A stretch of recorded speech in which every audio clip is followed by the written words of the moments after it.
My name's Stacey, and I'm a stripper. I've been working in the industry now for about 9 years, and I've worked in a range of places, danced in some of the higher-end corporate clubs. You might have heard of Spearmint Rhino, Stringfellows, and I've seen a lot in my time as a stripper. I've traveled a lot, I've made a lot of money, I've met thousands of people, I've made some amazing friends, and I've had a lot of fun. And it hasn't all been great, you know, there's been some low points as well. But in general, the work suits me, it suits my personality, I enjoy it, I've got the body for it. And I'm guessing from looking around at some of the expressions on your faces that watching me strut around performing a sexually objectified gender stereotype is producing some uncomfortable feelings for some of you. We are in a room full of feminists, aren't we? Okay. So, let me just take a second. Right. Hi. My name's Claire, and when I'm not being Stacey, I'm me. I am self-employed, and I work freelance. I've always had a lot of different jobs. And what do I do? So I work in a gallery in central London as a bookkeeper. I'm an events manager. I work for an academic at the London School of Economics. I've done care work in the past. I've done modeling. I've been a pole dance instructor. I practice Buddhism. I do community theatre. I pretty much do lots of things that give me a sense of fulfillment and purpose in my life. And the reason I gave you that floor show there was to demonstrate to you how I compartmentalize my life, how I've got this stripper persona, Stacey, and I can sort of wheel her out whenever I need her. And I know not everyone likes Stacey. I know this whole talk comes with a caveat, because I know that women and feminists all over the world resent the notion that a woman's worth is measured by her hotness.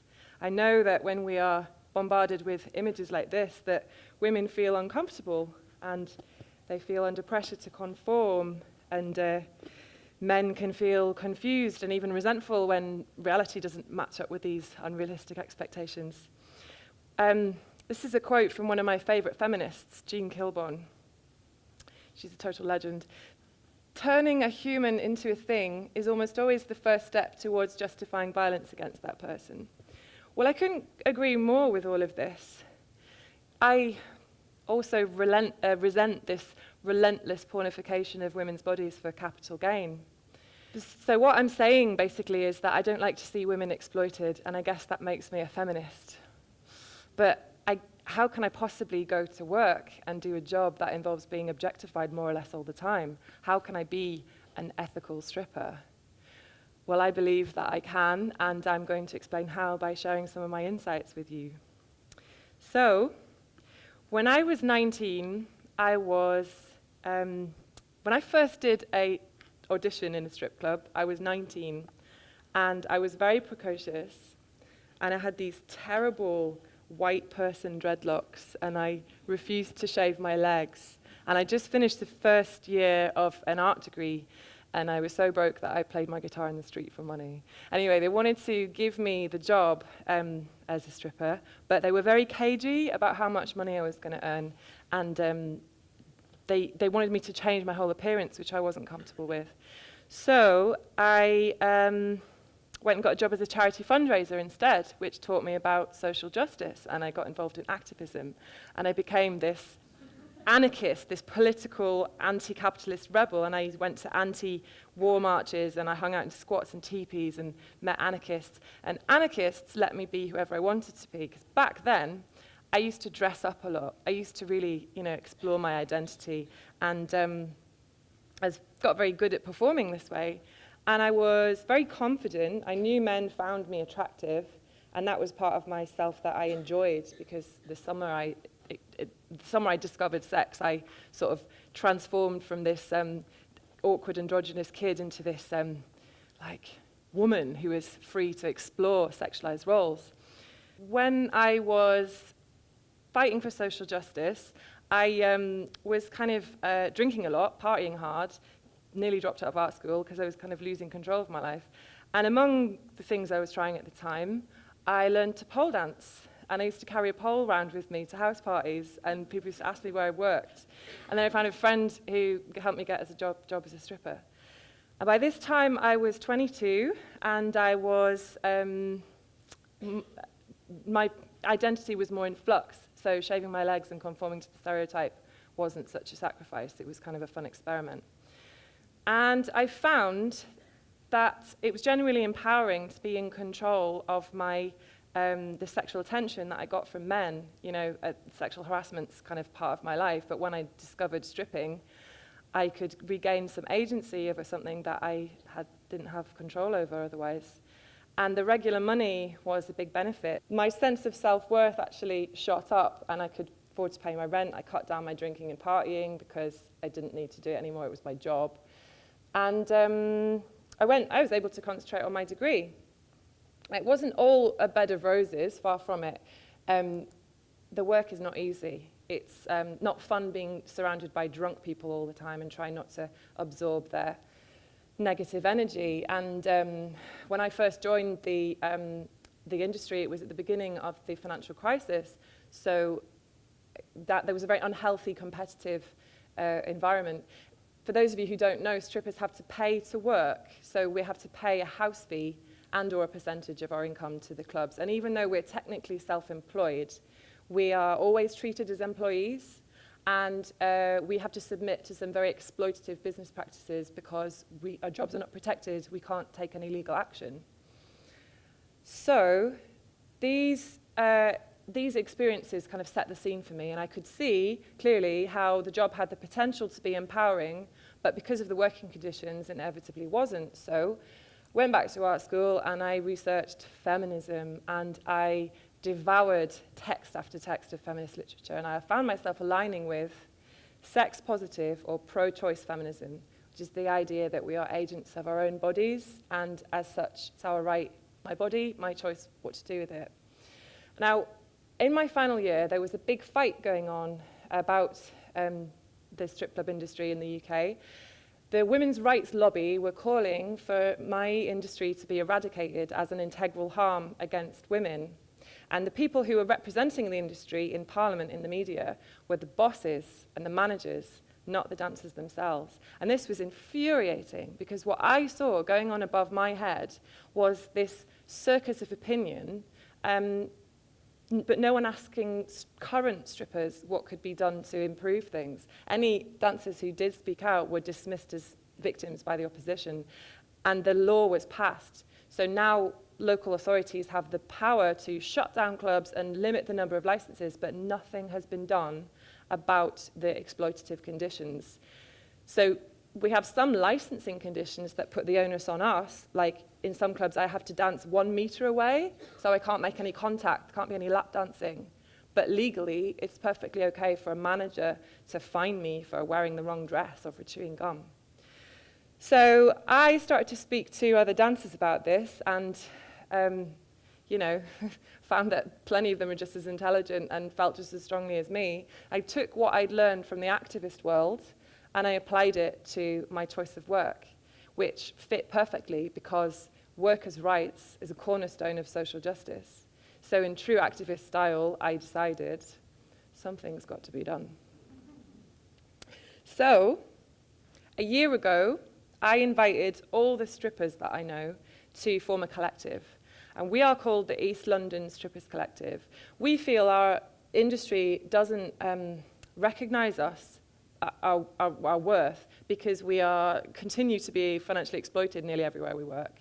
And secondly, we feel very let down by a law that promised to help women, but inevitably it's left us more vulnerable because we've got less choices as workers. So what do we want? The law needs to be reviewed. Our jobs need to be protected. Dancers need the right to take legal action against exploitative businesses if that's what they want to do. We want our working conditions to improve. We want to be consulted. ideally, we'd like to create our own working conditions. There's very exciting talk at the moment of opening a cooperative venue, which would be Europe's first and only worker-run strip club. We believe what we do is an art form. This is a picture of a colleague of mine, Miss Cheeky Love, and if this is not an art form, I don't know what is. The skills of a stripper range from athletic performance to emotional labor. What we do is we relieve people of their, we relieve adults of their stress, boredom, frustration, loneliness, and we do this primarily by talking, not necessarily dance or taking our clothes off. Speaking as someone who's done both jobs, I can see the parallels between being a carer and being a stripper. What we actually do is work, and it deserves to be recognized as such. And we also want to challenge negative stereotypes because we believe they are harmful.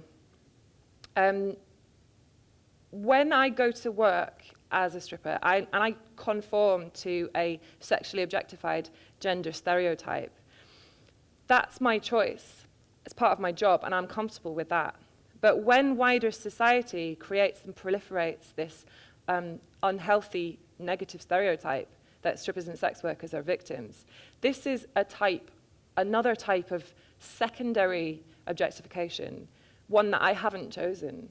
And it's the same for buyers and customers. When we demonize them as abusers or as sad and pathetic, these negative stereotypes are just as unhelpful as the media sexism that I spoke about at the beginning of this talk. Now, finally, I want to talk to you about stigma, specifically the stigma that I face in my work. And a good example of the stigma, I know not everyone here is going to be a stripper or a sex worker, but everyone can relate to stigma. A good example is the question, if it's that bad, why don't you just leave? Or the question, what's a nice girl like you doing in a place like this? And for me, the subtext of these questions is, what is so wrong with you that you can't escape conditions like this? And to be asked questions like this that imply there is something inherently wrong with me, but why should the onus be on me, the worker, instead of the people in the industry doing the exploiting? Why should I leave an industry that leave a job that I've spent years getting good at and that I love?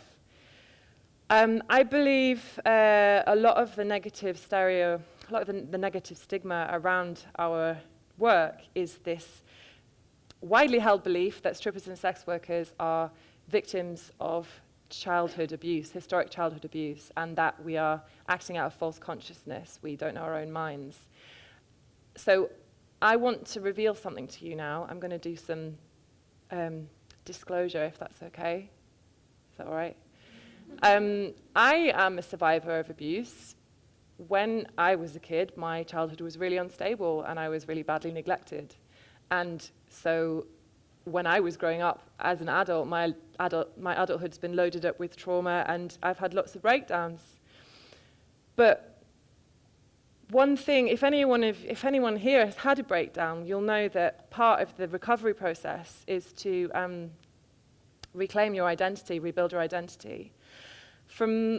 In my experience, having a stripper persona, having this pre-rehearsed identity to fall back on when all else failed, when I didn't know who I was anymore, was an extremely good coping mechanism. And I believe that value can be created anywhere, especially where there's suffering. I regard my job as an opportunity to create value in my life and in others.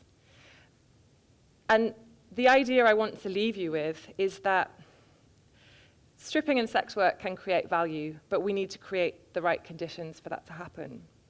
And the best way that you can help with that is by seeing me as I choose to be seen. Thank you very much.